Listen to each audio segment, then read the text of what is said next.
구글이 이번 주에 발표했습니다. 우리 회사 새 코드의 75%는 AI가 씁니다. 그리고 같은 주에 소프트웨어 주식들이 박살났습니다. 서비스나우 15% 넘게 급락, IBM 8% 하락. 근데요, 같은 날 반도체 주식 텍사스 인스트루먼트는 19% 폭등했습니다. 같은 기술주인데 누구는 죽고 누구는 살아남는 겁니다. 지금 시장은 기술주를 수술대에 올려놓고 살릴 놈과 버릴 놈을 실시간으로 고르고 있어요. 오늘 그 생존 기준 3가지를 보여드리겠습니다.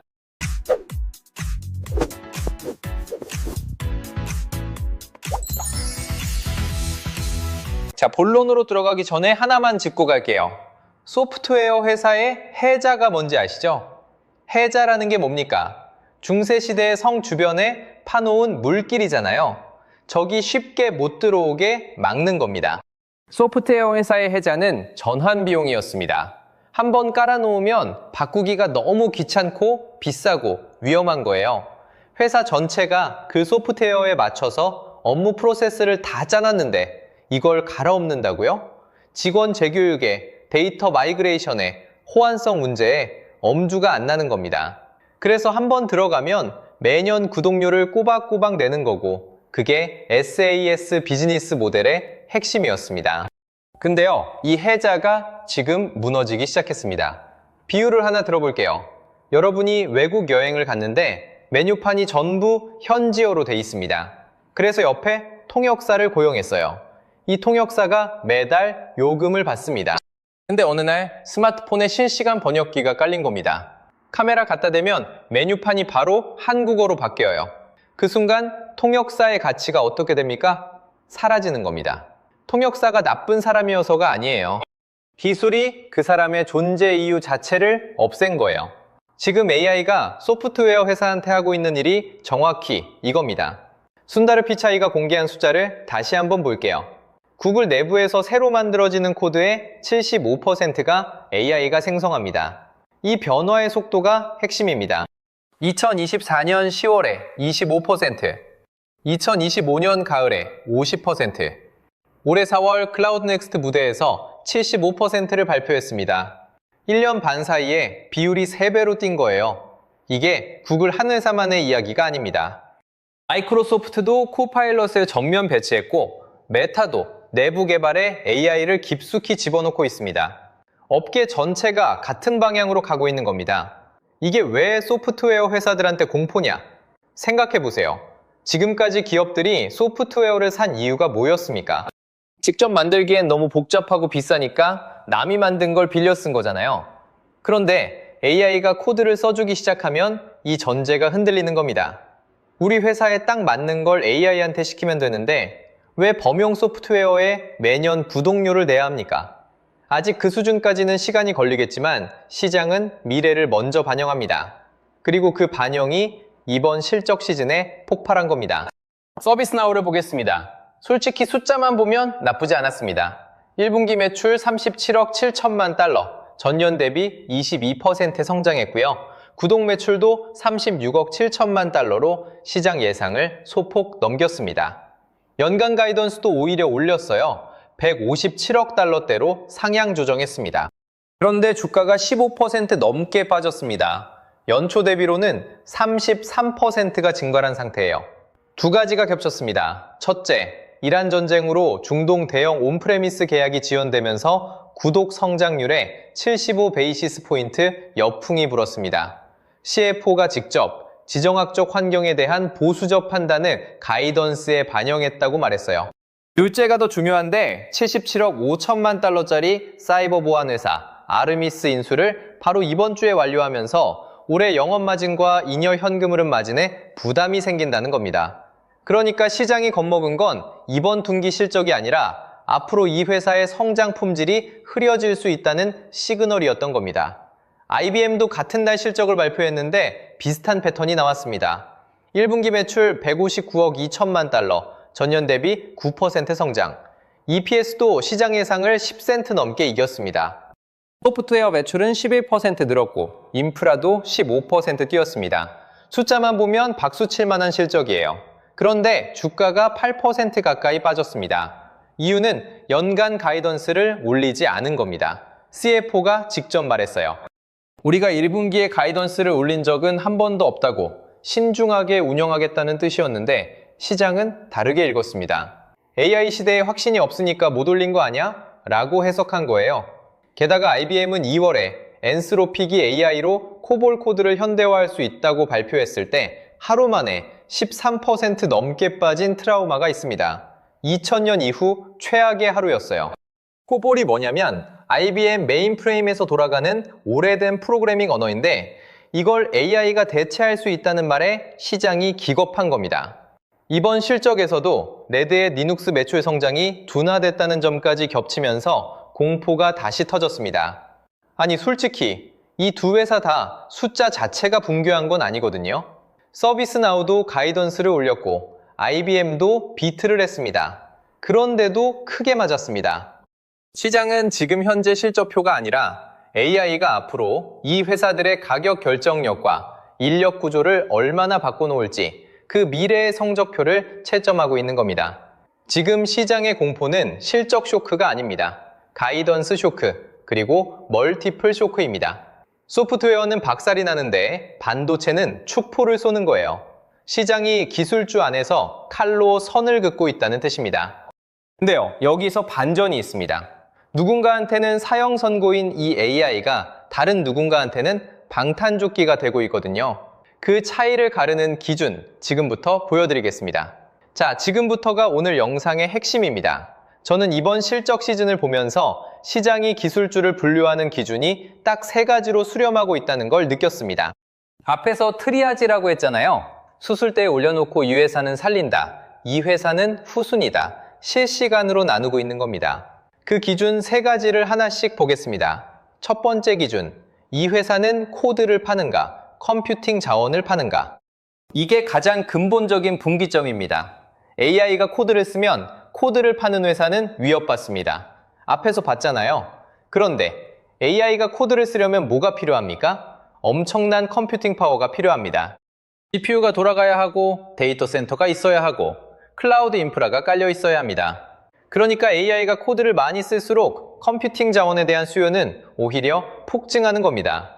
이걸 가장 극적으로 보여주는 회사가 오라클입니다.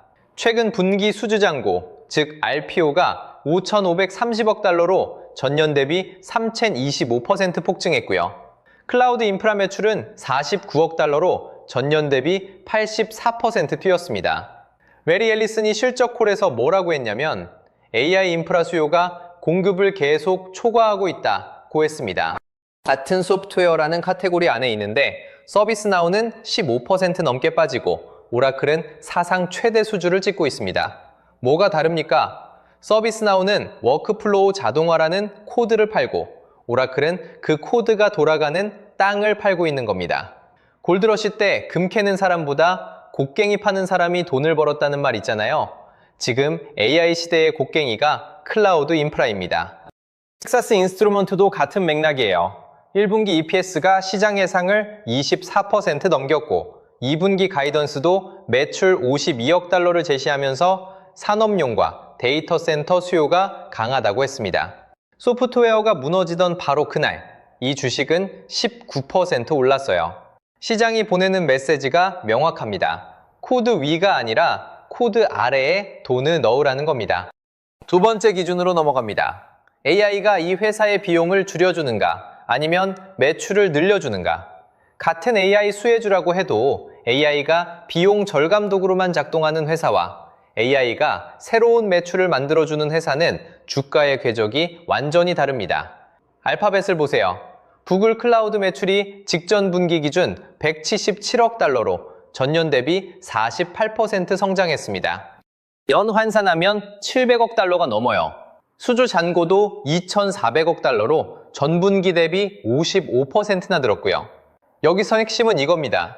구글한테 AI는 내부 비용을 줄이는 도구이기도 하지만 동시에 외부 고객한테 팔아서 매출을 만드는 상품이기도 합니다. 코드의 75%를 AI가 쓴다는 건 엔지니어 인건비를 줄일 수 있다는 뜻이기도 하지만 그 AI 기술을 클라우드 서비스에 얹어서 기업 고객한테 파는 것도 되는 거잖아요. 실적콜에서 CFO가 직접, 재무팀에서도 AI 에이전트를 배치해서 인보이스 처리를 자동화하고 있다고 말했습니다. 비용 절감과 매출 성장이 동시에 돌아가는 겁니다. 그래서 알파벳은 2026년 설비 투자를 1,750억에서 1,850억 달러까지 잡았습니다. 역대급으로 돈을 쏟아붓고 있는데 그게 매출을 만드는 투자이기 때문에 시장이 용인하는 겁니다. 마이크로소프트도 봐야 합니다. 애저 성장률 39%, 마이크로소프트 클라우드 매출 525억 달러. 숫자만 보면 환상적이에요. 그런데 동시에 이 회사가 뭘 하고 있냐면 3월에 로이터 보도로 확인된 건데요. 클라우드와 북미 영업 부문에서 채용을 동결했습니다. AI 인프라에는 분기마다 수백억 달러를 쏟아붓고 있으면서 사람한테 쓰는 돈은 깎고 있는 겁니다. 이게 뭘 의미하냐면 마이크로소프트조차도 AI의 최대 수혜주이면서 동시에 AI 때문에 비용 구조를 빡빡하게 재편해야 하는 처지라는 겁니다. 직원보다 GPU에 돈이 가는 시대, 이게 지금 현실입니다. 여기서 한 발짝 더 들어가면요. AI가 비용을 줄여주는 게 나쁜 건 아닙니다. 문제는 비용만 줄여주고 새로운 매출은 안 만들어주는 경우예요. 그런 회사는 매출 성장률은 정체되는데 시장은 AI 수혜주라는 프리미엄을 줬었기 때문에 멀티플이 먼저 무너집니다. 반대로 AI가 새로운 매출 라인을 만들어주는 회사는 설비 투자가 커져도 시장이 참아줍니다. 성장이 투자를 정당화하니까요. 세 번째 기준, AI 때문에 이 회사의 전환 비용이 올라가는가 내려가는가. 이게 좀 미묘한데 어쩌면 제일 중요할 수 있습니다. 전환 비용이란 고객이 다른 서비스로 갈아타는 데 드는 비용이잖아요. AI 시대에 어떤 회사는 전환 비용이 오히려 더 높아집니다. 예를 들어 클라우드 인프라를 생각해 보세요. 회사가 AWS나 애저나 구글 클라우드 위에 데이터를 올려놓고 AI 모델을 학습시키고 파이프라인을 구축해놨습니다. AI를 많이 쓸수록 그 플랫폼에 대한 의존도가 깊어지는 거예요. 데이터가 쌓이고 모델이 그 환경에 최적화되고 워크플로우가 얽히면 다른 데로 옮기는 게 점점 불가능에 가까워집니다. 이런 회사들은 AI가 확산될수록 해자가 더 깊어집니다. 반대로 단순 기능 SaaS는 어떻습니까? 일정 관리 도구나 간단한 프로젝트 관리 소프트웨어 같은 것. AI 에이전트가 너 대신 일정 잡아줄게, 프로젝트 진행 상황 추적해줄게 라고 하면 그 소프트웨어를 구독할 이유가 사라지는 겁니다. 전환 비용이 제로에 수렴해요. 바꾸는 게 아니라 그냥 안 쓰게 되는 거니까요. 여기서 한 가지 반론이 나올 수 있습니다.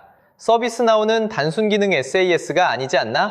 대기업 IT 워크플로우를 통째로 관리하는 플랫폼인데 맞습니다.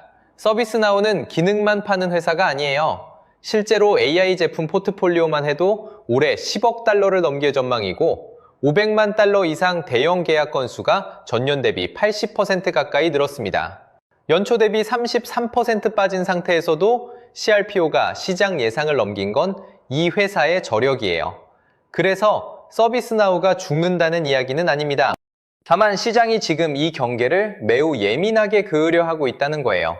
당신의 워크플로우 장악력이 정말 AI 시대에도 유효한 회사가 맞느냐를 매 분기마다 증명하라고 요구하는 겁니다. 증명을 못하면 서비스나우급 회사도 15% 넘게 맞는 거예요. 과거에는 한번 깔아놓으면 됐는데 이제는 매 분기가 시험입니다. 이 세 가지 체크리스트에서 전부 좋은 쪽에 있는 회사가 오라클이고 알파벳이고 마이크로소프트입니다. 하나라도 흔들리면 실적이 좋아도 시장은 용서하지 않습니다. 그런데요, 사실 이 트리아지를 더 잔인하게 만드는 게 하나 있습니다. 바로 유가와 금리입니다. 여기서 시야를 종목에서 한 발짝 올려서 매크로를 보겠습니다. 아무리 좋은 회사여도 거시 환경이 적으로 돌아서면 멀티플이 쪼그라들잖아요. 그리고 지금 거시 환경이 소프트웨어한테 특히 가혹합니다. 먼저 유가부터 보겠습니다. 4월 23일 기준 WTI가 배럴당 97달러, 브렌트가 105달러 수준입니다. 올해 2월 말에 이란과의 전쟁이 시작되면서 호르무즈 해협이 사실상 막혔어요. 호르무즈 해협은 전 세계 원유 수송의 핵심 병목입니다. 여기가 막히면 원유 공급에 차질이 생기고 유가가 뜹니다.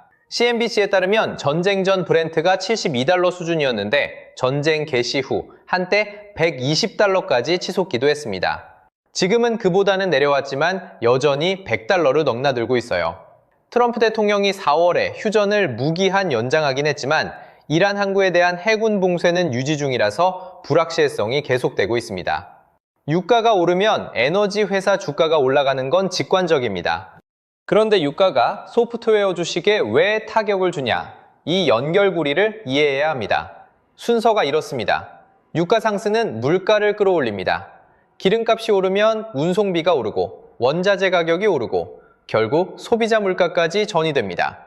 실제로 3월 소비자 물가가 거의 4년 만에 가장 큰 폭으로 올랐습니다. 물가가 오르면 중앙은행이 금리를 쉽게 못 내립니다.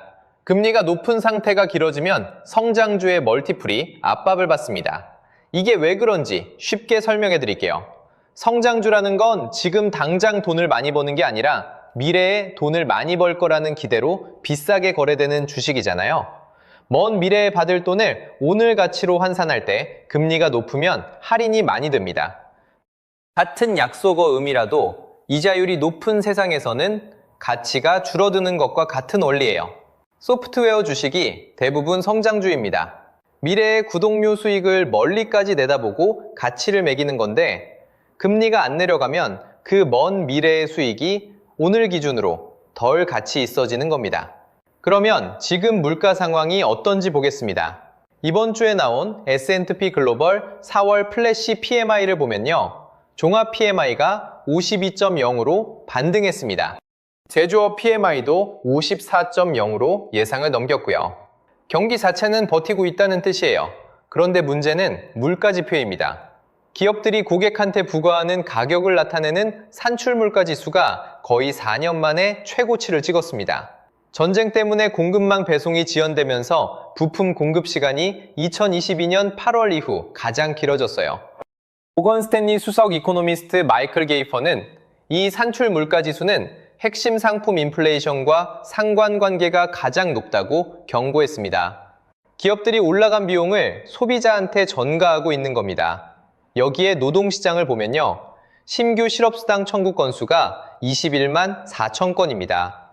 올해 레인지의 딱 중간 수준이에요. 옥스포드 이코노믹스의 수석 이코노미스트는 노동시장이 전쟁 이후 더 취약해지긴 했지만 실업수당 데이터에서는 아직 균열이 안 보인다고 했습니다. 이게 왜 소프트웨어한테 안 좋냐면요. 노동시장이 무너져야 연준이 금리를 내릴 명분이 생깁니다. 고용이 이렇게 버티고 있으면 연준 입장에서는 물가 올라가는데 고용은 괜찮으니 굳이 금리 내릴 필요 없다가 되는 거예요. 실제로 금융시장에서는 올해 연내 금리 인하 기대가 사실상 사라졌습니다. 기준금리 3.5%에서 3.75% 레인지가 연말까지 유지될 거라는 게 지배적인 전망입니다.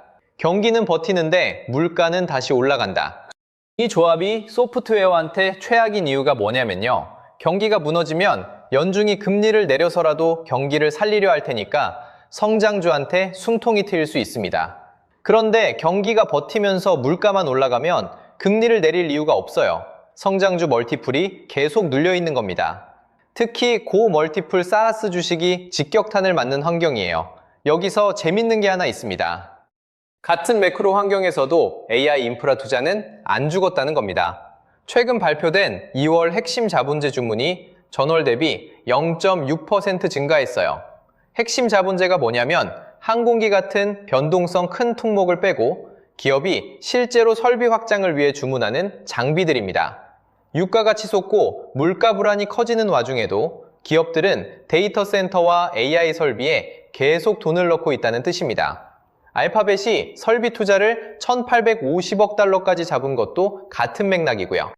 일반 IT 소프트웨어 구매에는 지갑을 닫으면서도 AI 인프라에는 돈을 쓴다. 이 선택적 투자 패턴이 앞에서 말한 트리아지를 매크로 레벨에서도 확인시켜주는 겁니다.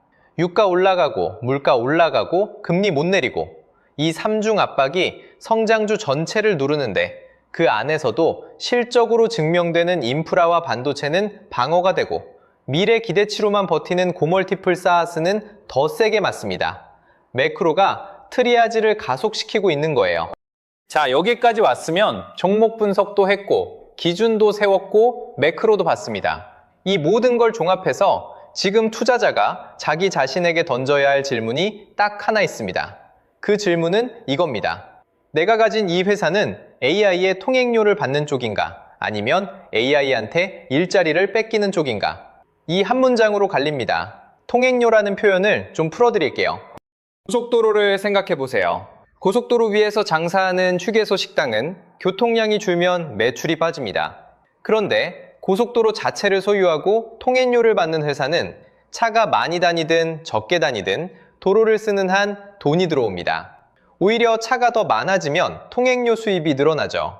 AI 시대의 이 고속도로가 뭐냐면 클라우드 인프라이고 GPU이고 데이터 파이프라인이고 기업의 핵심 업무 시스템입니다. 이걸 가진 회사가 통행료를 받는 쪽입니다. 실제로 대입해 보겠습니다. 오라클은 앞에서 봤듯이 수주잔고가 역대급이고 인프라 매출이 84% 뛰었습니다. AI 에이전트가 아무리 늘어나도 그 에이전트가 돌아가려면 오라클의 데이터 센터를 써야 합니다. 통행료 징수자입니다. 알파벳은 클라우드 48% 성장에 백로그 2,400억 달러. AI가 코드를 쓸수록 구글 클라우드 위에서 더 많은 연산이 돌아갑니다. 1분기 기준 고객들이 API를 통해 분당 160억 개 이상의 토큰을 처리하고 있는데 직전 분기에 100억 개였거든요. 한 분기만에 60% 늘어난 겁니다. 역시 통행료 징수자예요. 마이크로소프트는 애저 39% 성장에 클라우드 515억 달러. 코파일럿 사용량이 늘수록 애저 위의 연산량이 같이 늘어나는 구조입니다. 통행료 징수자예요. 엔비디아는 말할 것도 없고요. AI가 존재하려면 GPU가 필요하니까 가장 원초적인 통행료 징수자입니다.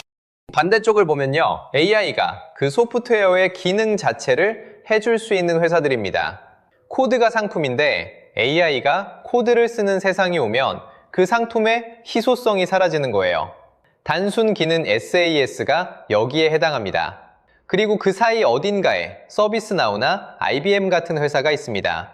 이 회사들은 단순 기능을 파는 건 아닙니다. 서비스나우는 대기업 IT 워크플로우를 장악하고 있고 IBM은 메인프레임과 하이브리드 클라우드라는 독자적 영역이 있어요. IBM 소프트웨어 매출이 11% 성장한 것도 이 장악력 덕분입니다. 그런데 시장이 그래서 그 장악력이 AI 시대에도 유효해? 라고 매 분기 시험지를 내밀고 있는 겁니다. 답을 못 내면 15% 맞고 8% 맞는 거예요. 이 회사들은 통행료 징수자가 될 수도 있고 대체 대상이 될 수도 있는 경계선 위에 서 있습니다.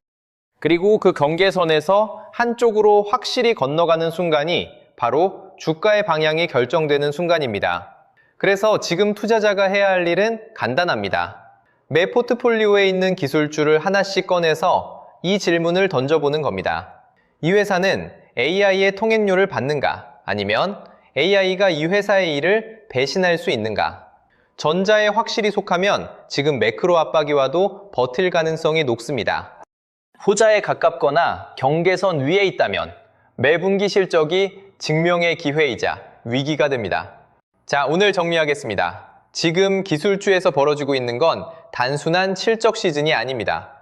AI가 만들어낸 구조적 변화와 유가, 금리, 물가의 매크로 압박이 동시에 들어오면서 기술주 내부에서 생존 분류가 진행되고 있는 겁니다. 코드를 파는가, 컴퓨팅을 파는가, AI가 비용만 줄여주는가, 매출도 만들어주는가, 전환 비용이 올라가는가, 내려가는가, 이 세 가지 기준으로 보면 같은 기술주라도 풍경이 완전히 달라집니다. 소프트웨어라는 이름 하나로 묶어서 다 사거나 다 피하는 시대는 끝났습니다. 트리아지의 눈으로 한 종목 들여다봐야 하는 시기입니다. 4월 29일에 알파벳 1분기 실적이 나옵니다. 그리고 5월 초에 마이크로소프트 실적도 예정돼 있습니다. 이 두 회사의 숫자가 나오면 오늘 말씀드린 트리아지 기준이 더 선명해질 겁니다. 그럼 저는 다음 영상에서 뵙겠습니다. 지금까지 방구석 워런 버핏이었습니다.